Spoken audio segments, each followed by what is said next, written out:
When the spawn meets world, when the spawn meets world.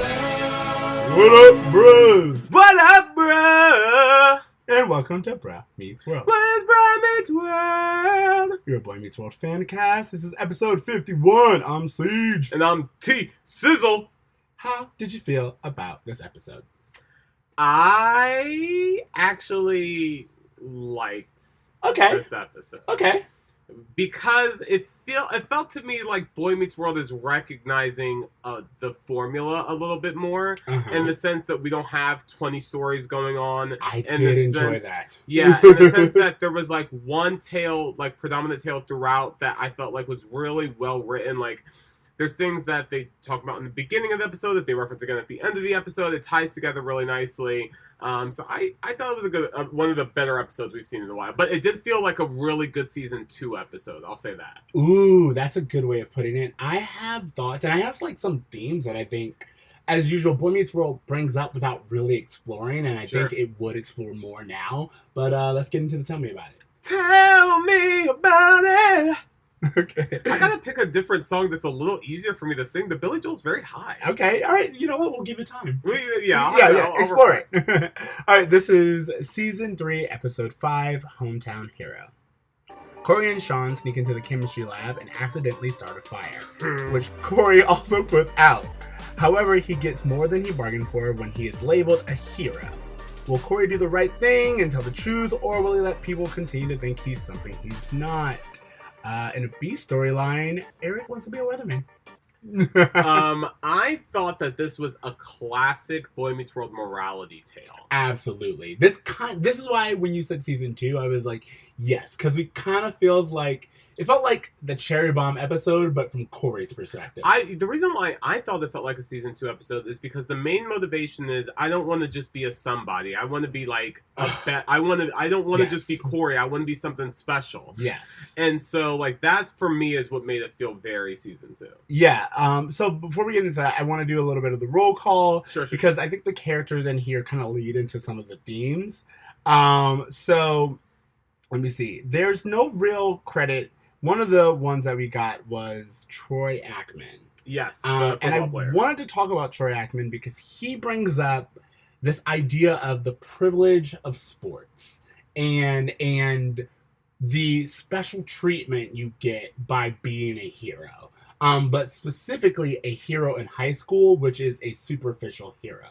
Can I ask you, did you observe jocks getting special treatment in high school? Absolutely. And I don't know if I mentioned this before, but one of the most mind-opening moments of my childhood and definitely of the high school years was when I played football for one semester, wore a jersey, again, down the hallway, and I was treated with recognition and special treatment in a way I just did not. Wow. I just could not understand. Like, I was the same person. I had been going to this school for years, but for some reason, by having a football uniform on, I became someone at school. Yeah. And I remember that moment so vividly. Like, strangers, like, trying to talk to me in the hallway, and, like, just, like, again, a sense of respect. And I hadn't played yet. I had just put on the jersey. Wow. Yeah. All right, well, that's how Cory essentially felt. I mean, seeing other people get by, especially in something like science where he probably struggles a lot, him and Sean, I can imagine like him getting that same treatment probably meant so much to him as far as just like, wow, I'm really getting somewhere in the high school hierarchy. Yeah, absolutely. Which was so important to him last season. Yeah, which brings us to Dr. Sorrell, which is like the chemistry teacher who played by Jim Jansen. He's in several things. He's like a character actor. I never really knew his name. But he is just not even subtle with it. Just straight up in front of students is like, oh, you're a football player? Then don't even worry about it. Oh, you have basketball after football? Then your grade's on me. You're right. He's not so at all. It's almost just like he's so cavalier about it that it's almost just suspiciously cavalier. Yeah. Like, is this how everyone treats it? Because he's so open with it. He doesn't care what other students are seeing him get this treatment. You're right. It's like, for me, one thing that I'm going to introduce now that I think I may, like, bring up. We always talk about how the intro is who's important to Cory. Yeah. With this season, I'm starting to think that this season is told through Cory's eyes, like a surrealist retelling. You know what I mean? Because it's like, for that teacher to be that obvious with it, that's a story you tell, and you're like, it was like blatant, and it's like, I don't think it was that blatant in real life. Yeah. Or it wouldn't be that blatant in real life, but this was just done without any Sure. And I feel like Feeny wouldn't allow that. Look, we know Feeny wouldn't allow that. For it to be this obvious, I guess. Yeah, you're right. I don't think Feeny would tolerate something like that, but I guess it's just going on under Feeny's nose. I guess he's not as involved as we think he is. He's always focused on the same 3 kids. I wonder why he wouldn't. For Eric. Yeah, Eric is right. a prime example of Feeny at least acknowledging someone out of our original 3.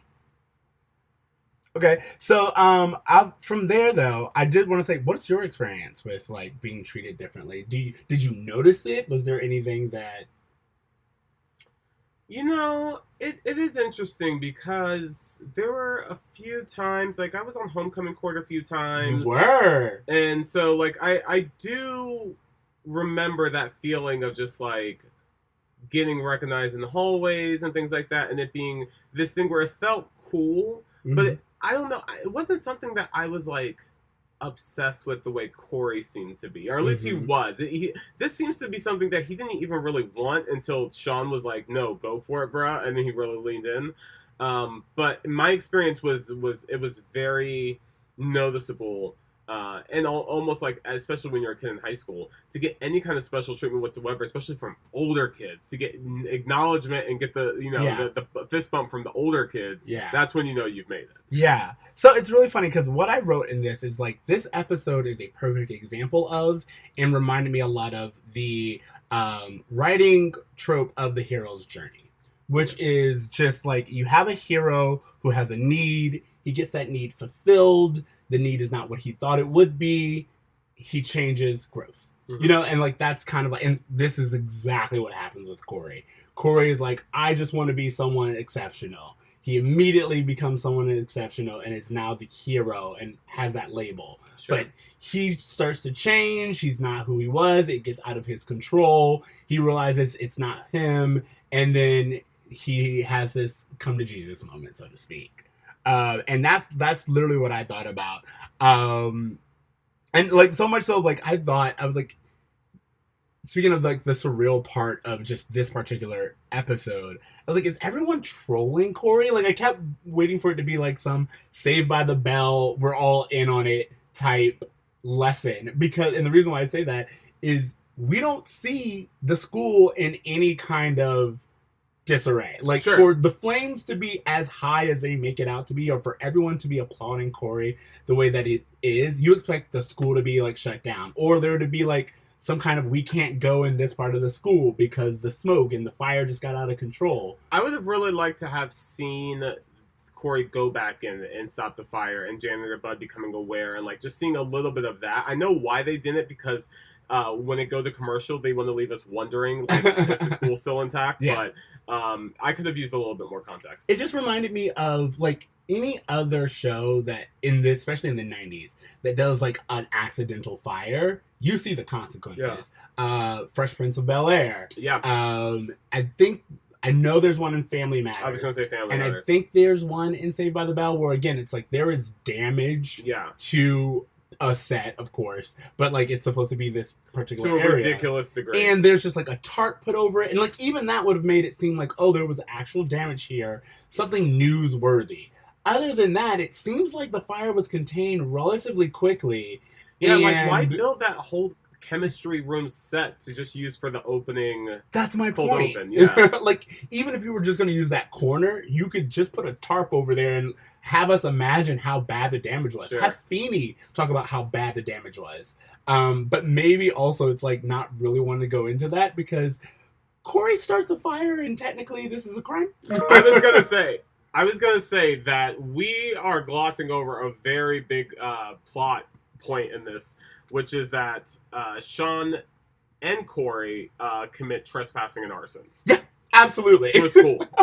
And that was one of the things that I saw. I was like, oh, so we're just going to go by this. And it's interesting how this show plays off, like, trespassing and arson with the same kind of ha-ha as, like, pulling a prank on Eric or something. Like, they're kind of all over the place as far as morality is, like, what's a good thing, what's a bad thing. It's almost like if the boy's intent was okay, then it doesn't matter how big it was. Exactly. I mean, this is television, so and 90s television. So we're not going to go into the real legal consequences of something like this. Because he's supposed to be in a safe environment and Feeny is in charge. So even at the end, when he does get, like, he gets, like, Saturday school. And you're like, oh, that's the consequences for setting a fire? I was very interested in seeing what the news reporter fallout would have been. Like, that seems like you brought us all the way here. People are working at night. Like, these guys can be at home with their families. So we're kind of getting ahead of ourselves, but I wanted to talk about the fire itself. And so first of all, one of the reasons why Cory is seen as a hero is also because he saved Janitor Bud's life. And it's really important that we get this resurgence of Janitor Bud, because he's going to be important in upcoming episodes. But also, I do feel like there is this duality. Cory did, in a way, although passively, save a life. And it's right for Janitor Bud to be appreciative. You know what I mean? Yeah, but it's a life that would have been lost because of Cory, too. So it's almost that thing of, like, it should be even Stevens at this point. Like, I don't see how Janitor Bud should have this admiration for Cory once he figures out the truth, because I do want to say that the reason why Cory and Sean sneak into this chemistry room is to turn in the paper, which Sean said his conclusion at the end was that chemicals don't explode. Yeah, exactly. But I will say that was a bit of fun in the beginning, because he was like, oh man, that's what the end of my paper said. He's like, when you get back up there, could you change it? But yeah, also I could not help but think that this is something to where, like, I don't know if it would happen nowadays, because you would just email your professor. Sure. You know what I mean? It's just like, you would just email it. You have till end of day do that. Well, and I would like to get into what story Cory told people, because he makes it seem like, oh, I was just walking home. So this is what, I said, when we talk about the fire, it's like, it's kind of this thing where at first he doesn't tell a lie. And they always have that where Cory doesn't start the lie himself. There is an assumption. Yeah. Like, Janitor Bud's like, I know what you did. I saw you run from the school. You stopped the fire. And it's very easy to be like, no, I was home last night. And Cory did a really a great, like, thing where Janitor Bud's like, I saw you last night. I saw you. And Feeny's like, is this true? And Cory says, well, if he says he saw me, then he saw me. Not saying, yes, he did see me. I was here. It was just, no. If he said he saw me, then he saw me. And again, it's like there's this thing of, like, Cory trying to be truthful, but also if you're trying to evade, like, I love how, I think it's Sean, where Janitor Bud's like, I know what you did last night. He's like, what do you know about what I did last night? It's like this smart approach to it. And I just feel like I wanted more of that. But as I was saying, the assumption is that Cory is the one who did it. And therefore everyone applauds him. And that's like immediately when you see Sean even be like, all right, good, we got away with it. But then as the perks keep coming and the football game is dedicated to him and there's a parade and all these extravagant TV things, again, which is what makes me think that Cory is the one telling this story. Sure. Like a Wonder Years type situation. It starts to dawn on Sean that Cory is starting to believe his own hype. And that's when he goes up there and he's like, the flames were this high. And like, you know, he goes, oh yeah, because that's when he's talking to the football team, who, by the way, not one black person, but Hispanics and whites. So there's something interesting to know what their team would be like. Ceej, it's Philadelphia. We know black people don't live in Philadelphia. I know, at least they don't attend this school. Well, actually, I take that back because there was a black cheerleader. But it was weird to me. As a kid, I remember thinking, like, oh, West Philadelphia must be where all the black people are. That's what I kept singing in my head. Yeah, no, it's interesting because you're right. Cory wasn't into this, the whole hype of everything. Then Sean's like, no, dude, like, this is great, encourages it, and he starts getting into it. And it's interesting because Sean's like, oh, I feel like you're believing your own hype, but I read it as, like, Sean was kind of jealous. So I was going to ask that, because I'm so glad you brought that up. It's literally in my notes to be like, is Sean jealous, or is he... We've seen this before. He doesn't like when Cory's trying to be someone he's not. And when Cory leans into this idea of, I've gotten a little bit of recognition, my head immediately goes big. Yeah. And that's not why Sean is friends with Cory. And I think that's almost always turned him off about Cory when Cory does that. However, I did say, when you see someone like Cory, this was another one of my moments where I wanted to bring it up. You see someone like Cory, who in Sean's eyes has everything, and now you see him get praised for a crime you literally saw him commit. And you encouraged him to accept responsibility for. Then, at that point in time, is it jealousy or is it a combination of the two? What are your thoughts? I think it's probably a combination of the two. I think what I saw was that Sean says to Cory the same thing Cory said about the jock in the beginning, which is be careful when you believe your own hype. And it's interesting because I didn't know if that was to foreshadow Cory having a similar path to this jock, or if it was just showing how there's always going to be someone fucking hating if you're giving something free. And it seems as though when the jock was getting these free passes, like, Cory was the one hating, and then Cory got these free passes, now Sean's the one hating. I'm sure if something were to happen where Sean was all of a sudden gifted with all this praise and admiration, he may not feel the same way. And so I do think it's a combination of both in like a hard way. I don't think it's one or the other. So you're saying that this episode is trying to say haters gonna hate. Yes. That's one of the lessons, is haters gonna hate. But then of course, with these lies, it all, as always, it gets bigger as Cory's tales do. And all of a sudden he finds himself in this situation because Eli has these connections at the news station, and he's like, guess what? I booked you to go on Philadelphia Tonight. Can I just say, arranging for someone to do a live news telecast without asking their permission or giving, like, an okay from... It seems very presumptuous on Eli's part. Absolutely. And then also for me, I was like, why is it that in TV, news segments are always live? Yeah. Like, there's no recording, pre-recording, and, like, all this other stuff. It's just like, nope, we're going on live TV right now. And it's like, you could just record the video camera's for. It's a special interest piece. There's no reason. They're not corresponding with anyone back in the office, like in the... Yeah, exactly. There's no reason. And it just leads to exactly what ended up happening, which is shit going wrong. Absolutely. Also, why would you go to his house and not interview him at the school? Again, puff piece. Yeah. Like this is, you would want to be at the school where this was done. You would want like I feel like, again, we're looking into this too big, but it's like the family doesn't need to be there. I mean, like, you need the parents' permission, and that's one thing I was like, Eli definitely should have like ran it by Alan and Amy before you sign up their kid. I wonder if he and the parents like coordinated it without talking to Cory. Well, this is why I'm saying, this is what made me be like, is everyone trolling Cory? Because it just seemed like everyone was like, we're going to keep praising you again until you kind of admit. And it's also because, like, I was unsure because Feeny early on is just like, sure.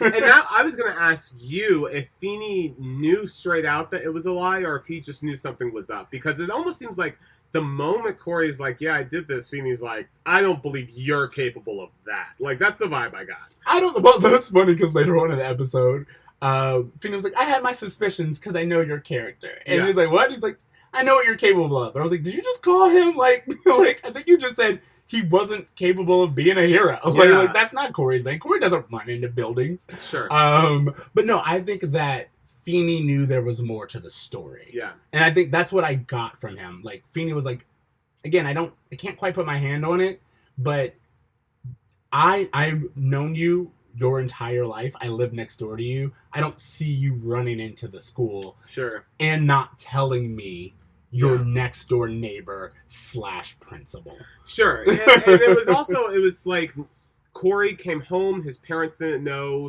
I mean, Sean was really the only one who knew, and I guess they were planning on keeping it that way, too. Yeah. So that's really interesting. It's also interesting that he lied to Topanga, yet we never really see anything of that. So about Topanga. First of all, high ponytail, looking good. I was here for it. But also, yeah, I was like, this is weird because they, in this episode, establish her as, like, his girl, like the missus and all this other stuff. But we rarely see her other than being supportive girlfriend.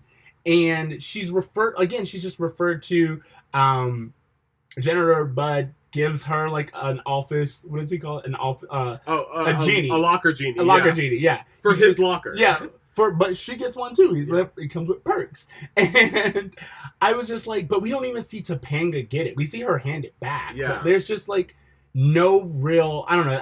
And also, like, if her boyfriend were going to be on TV, why wouldn't she be at the house at night? Like, why wouldn't she be more involved in what was happening? Why not have her break into the school with Sean and Cory and her get mad that she got dragged into this? Like, it's just interesting how little she's involved when it's like, either have her in the episode or don't. Yeah. I'm almost like that. Yeah, and that's what I'm saying. I think that we could get rid of some of, like, the Eric wanting to be a weatherman thing and have Topanga be more part of this story. I will say that I thought the pep rally they had when Eric came up, I thought Will Friedle was charming as fuck. Oh, of course. He's very charming. I will say, too, that we got a few great moments here. We got, like, a Feeny and Cory by the fence moment, which I thought was really great. And I also love that Cory came forward without being caught first. I do like that he did that without getting caught, but I wanted to talk about the kind of like that little period in between where, like, Cory's really anxious. And again, now that he's going to be on TV, he like confesses to Eric. He and Sean have that talk in his bedroom about, like, letting it get this far. And that's one of the things that I thought. I was like, Cory could have said no at any point in time. Sure. And Cory doesn't. Well, but Cory could have easily gone on the news and told the same story that he told at the pep rally. And the only person who would have known would have been Sean. And it was one of those things where, did you ever watch the show The League? I only watched a little bit of the first season. Okay, so one of the actors on The League, his name was Steven Ranzazes or something like that. Uh-huh. He got caught in this really massive lie because he had this story about how he was working for Merrill Lynch on the 50th floor of the World Trade Center on 9/11, and that he was there the morning it happened, and he told the story, and he said, like, this is what made him want to go and pursue comedy in the West Coast. Wait, and is this real life? This is real life. And then he got a call from a New York Times reporter that was like, hey, I've been hearing this story about you. And it was one of the, like, I've been hearing this story about you, and I just have a few questions, because you said you worked for Merrill Lynch, but we're looking, and there was no Merrill Lynch office in the World Trade Center. Yeah. And so he was like, I guess it called up to him, and he was like, all right, I got to come out with this. And he went on, like, Howard Stern, I think, and he was just like, basically, it was this story that, like, I told for reasons I don't even know in front of people I didn't think it would matter.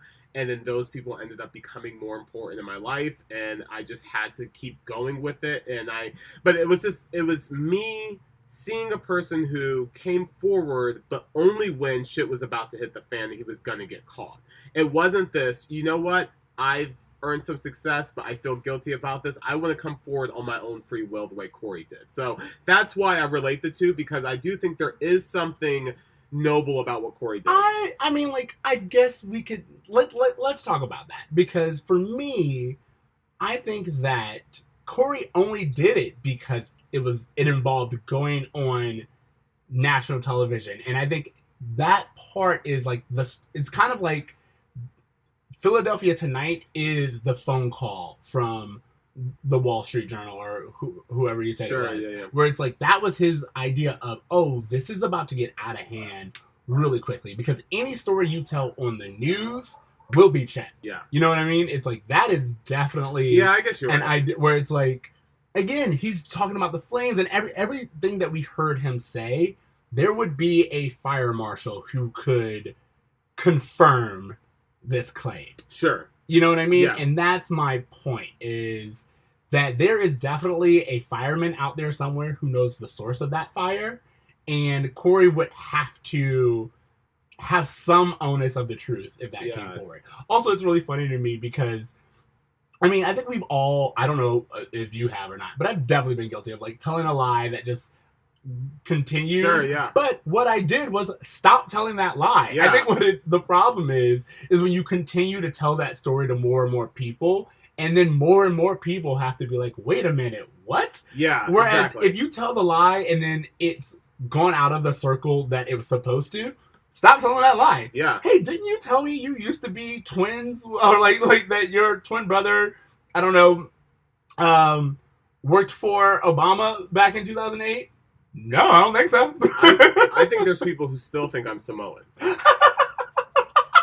That's such Probably. a good lie for you. Yeah, because I always got sick of people like asking me the question, "What are you?"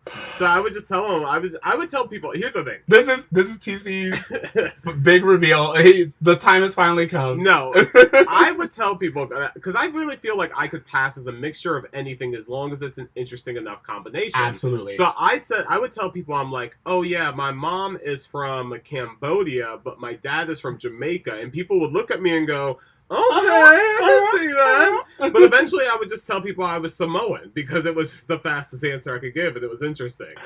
That is crazy. I kind of love it way more than I should, because it's such a good lie. That's hard. Like, again, unless someone comes to you, or to your mother, you're really not going to double check on It's that. interesting. I said it on the first date one time, not thinking anything would come with it. I ended up being in a relationship with that person for a very long time. They told their parents I was Samoan, and I had to, like, come forward. No. And I was like, this is so stupid. They were kind of upset about it, kind of shady. I was like, this is funny. Like, we should be laughing at this. Actually, it's really funny. I guess this is like just confession hour. When I first met my boyfriend, I gave him we weren't boyfriends at the time, but I gave him a false name. And I just had a false name because it was like, you don't need to know all my information, it's whatever. But after like the second date, I was like, okay, I have to tell you something. Sure. But again, I didn't continue it. I was like, oh, this seems like it's going somewhere.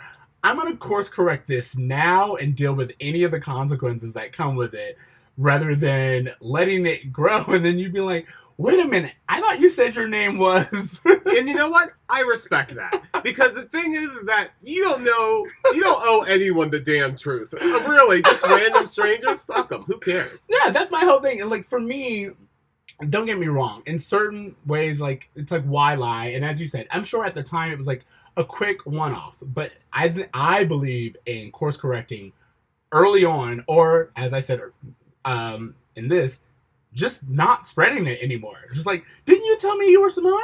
No. Yeah. But also, like, if I tell the restaurant hostess that my name is Shaft, then my name is Shaft for that night. Yes, like, it doesn't matter. You need to believe it as long as you need to believe it, but the moment it gets out of your control, I'm like, immediately drop it. I guess that's where I'm at. Like, Same. drop it immediately and just be like, didn't you tell me that? Girl, I say a lot of things when I'm drunk. Exactly. Okay. But speaking of which, the confession, it's like this whole thing of, I think we've seen it early on with Cory and the tall tale heart thing of like the guilt leaning on him, and he calls Dear Abby or like some kind of radio host. Cory's conscience plays a very big part in his decision making when it gets down to the wire. Yes. And my whole thing with that is, I hate that. That's like literally one of my pet peeves. It's like, if you're going to lie, either stick with it or own up that you lied. Yeah. But like, you can't do this toggle. That's one of my biggest pet peeves. And we kind of see Cory deal with it. But I also kind of love Sean's just kind of like stepping back and be like, hey man, you got yourself into it being this big. Get yourself out. Well, and I love that Alan says the same thing about like, hey, you're going to be the one who tells the news reporter that this is going to shit. I love that. And I love that you brought that up, because that's one of my notes, was that they talk about during the segment how great of a kid Cory is and the type of person Cory is, and you really do see them as good parents. Like I think even the reporter says something along the lines of, "How's it feel to be like know that you raised a hero," or something like that. And when they are confronted with the truth, they don't say, "Oh, we'll cover it up," or "You got to get out there. This is our 15 minutes." They're like, "No." You started that fight? It was an accident. And you went on letting people assume you were a hero? What were you thinking? I was thinking I wanted to be somebody I wasn't. And I know that was a mistake. But the bigger mistake was not telling you guys the truth. Well, Cory, you've made a lot of mistakes here. Well, I just kept on hoping it would go away so that I wouldn't get in trouble. Well, it didn't, and you are. We're canceling it. We don't care that it was last minute. It's a last minute cancellation. Yeah. We're not going to have you go on television and tell a lie. And then you're going to be the one to tell her. And it's going to be uncomfortable, but this is only the beginning. Can I also say that Amy was looking good? Come on, Amy. Amy was looking mad good in that dress. Turned on by Amy. Ooh. Yeah, and I also just really like, at the Feeny says this great line where he's like, a hero means different things to different people. And he says, I think I know a man who worked 30 years in the job he hated to support his family. And Cory's like, yeah, that sounds like a hero to me. And Feeny goes on to say that, like, to me, a hero is someone who does the right thing when the right thing isn't the easy thing to do.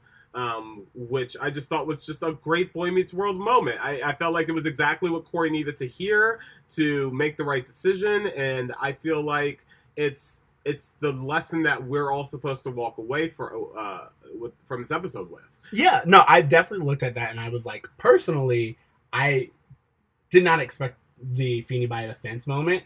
And it kind of happened really naturally too. Like, there was a reason for Feeny to be in the backyard. Like, usually Feeny's like in the backyard and you're like, why are you outside? Sure. But like, no, the camera crew is in his garden. We all know how much Feeny loves his garden.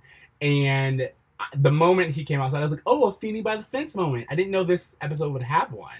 And when he says exactly what you said, I was like, this is a really good lesson. And Cory's even like, he doesn't confess. Cory just goes and he's like, don't you, Mr. Feeny? And Feeny says, I make no assumptions. I have no facts to prove my thoughts. And so, it is what it is, kind of to say. But I also know you as a person. Yeah. And that is, again, that little push that Cory needs to tell the truth.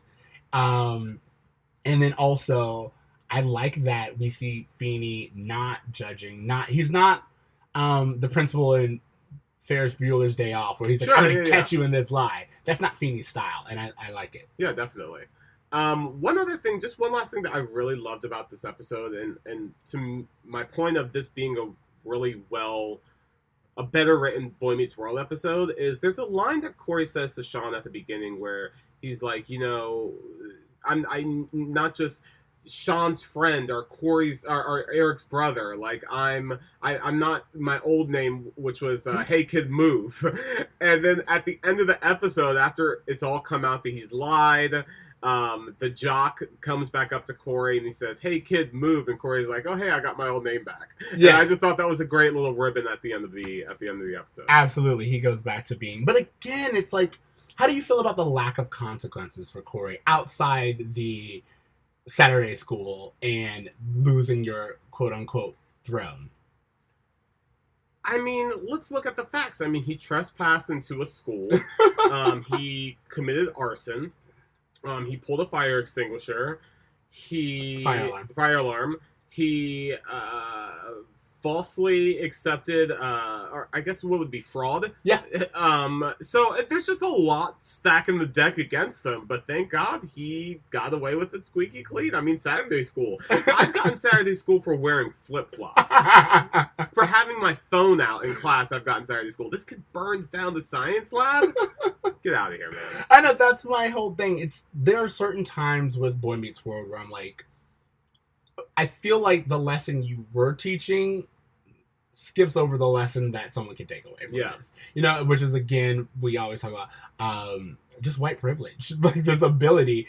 I mean, not even white privilege, but kind of class privilege. Remember, just going back to the Cherry Bomb episode, Sean was looking at, like, military school. Yeah. And there was, like, a huge fear of consequences. And maybe because Sean didn't go to military school, the boys were just like, it'll be fine. You'll get a slap on the wrist. And Yeah. Because I'll tell you, I don't know if it's white privilege or class privilege, but we see Cory Matthews lie to everyone for almost 20 minutes of this episode. And then at the end of it, we walk away going, he's such a great kid. Yeah, exactly. So that's just gonna...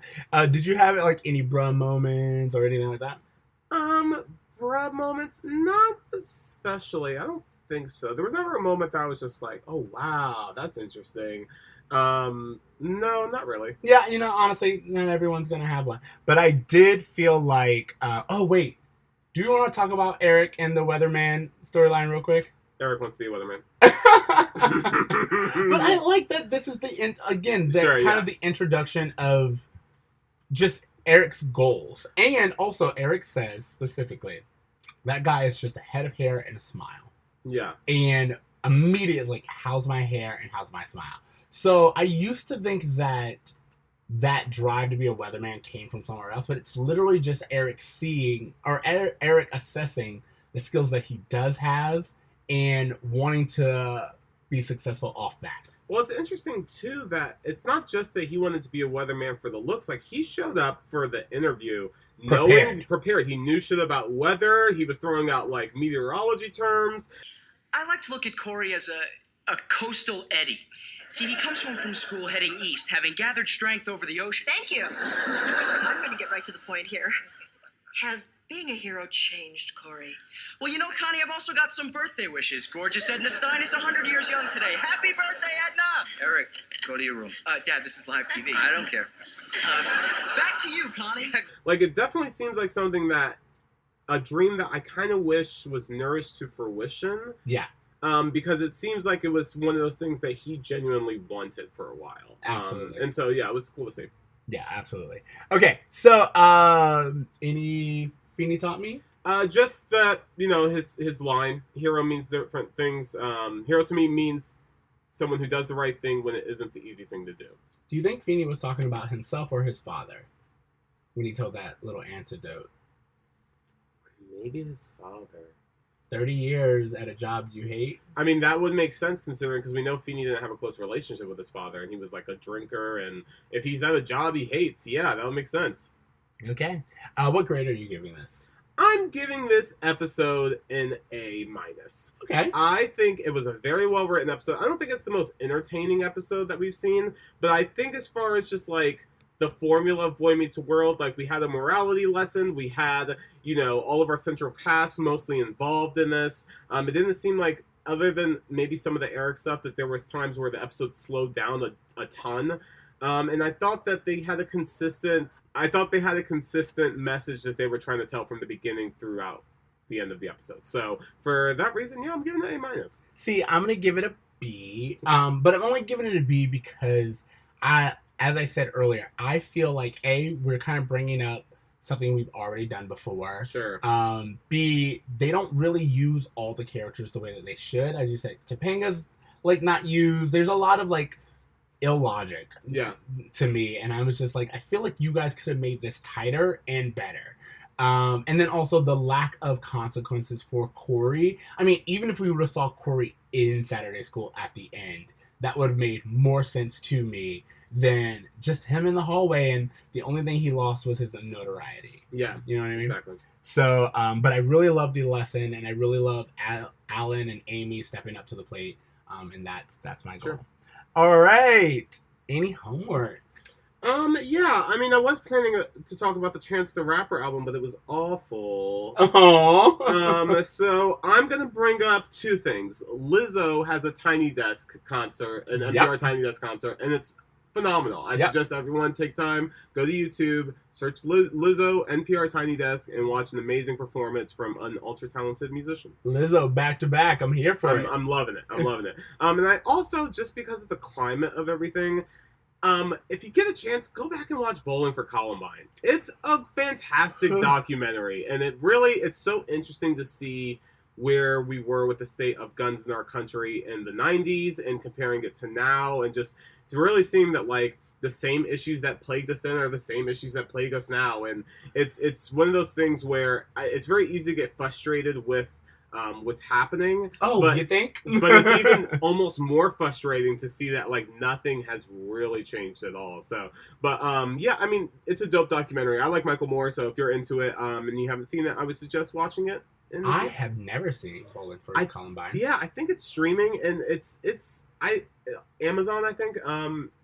And I just think he's a phenomenal filmmaker. Like, anytime he tells a story, I really feel like we're hearing, someone from Middle America talk about the struggles that affect everyday Americans. So that's really good. Yeah, I'm actually really glad. Well, now I feel cheesy about mine, but this episode reminded me of, there's a new show on Amazon Prime called The Boys. The name doesn't really make sense, but just check it out. It's about if superheroes were, like, really in the world, but, like, they take that whole Marvel idea and really put it. It's like, if superheroes were real in the world, well, first of all, they'd have a PR firm. Everything would be tied to merchandising. It's really like, basically, capitalism is the real enemy. And heroes are human beings. So what happens when you exalt a human being that high? And of course, there's corruption, and there's just the other side of it. And I really like it. It was really relevant to this episode, because to see, again, someone, like, want to be a hero. Another one of the main characters in the story is this girl who gets to join the elite superheroes and finds out it's not what she thought it was. You know what I mean? So, it was, for me, the first episode's very, very intriguing. There are things that I don't love about it, but if you like this whole morality tale of getting what you want and the other side of heroics, yeah. I was gonna say heroism. That's not it. Heroics. Then I think it's a good exploration. Cool.